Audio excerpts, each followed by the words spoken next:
என்ன சொல்லுது? 1000 ரூபாய், 1000 ரூபாய் பிச்சை காசு.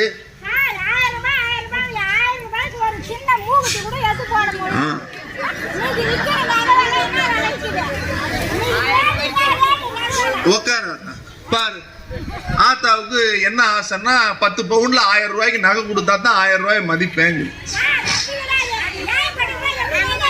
நான் ஒரு விஷயம் சொல்லட்டுமா? உங்க பேர் என்ன? மாலதி. மாலதி அம்மாவுக்கு 1000 ரூபாய் வருதா? ஒரு நிமிஷம், வருதா?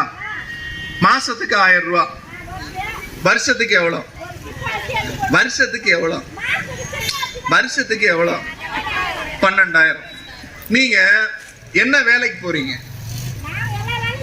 என்ன வேலைக்கு போறீங்க? மாசம் எவ்வளவு சம்பாதிக்கிறீங்க? ஒரு நாளைக்கு 300 ரூபாய் அவங்க சம்பாதிக்கிறாங்க.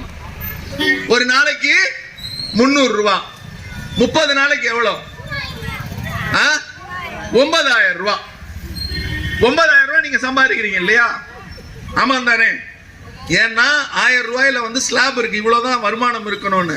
நீங்க தான் சொல்றீங்க 9,000 ரூபாய் சம்பாதிக்கிறேன். நாளைக்கு நிப்பாட்டினா என்னை கேட்க கூடாது.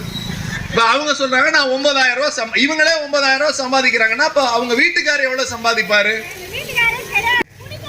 சரி, வேற அவனுடைய எண்ண ஓட்டமோ இவங்களோட எண்ண ஓட்டமோ ஒன்னா இருக்கு.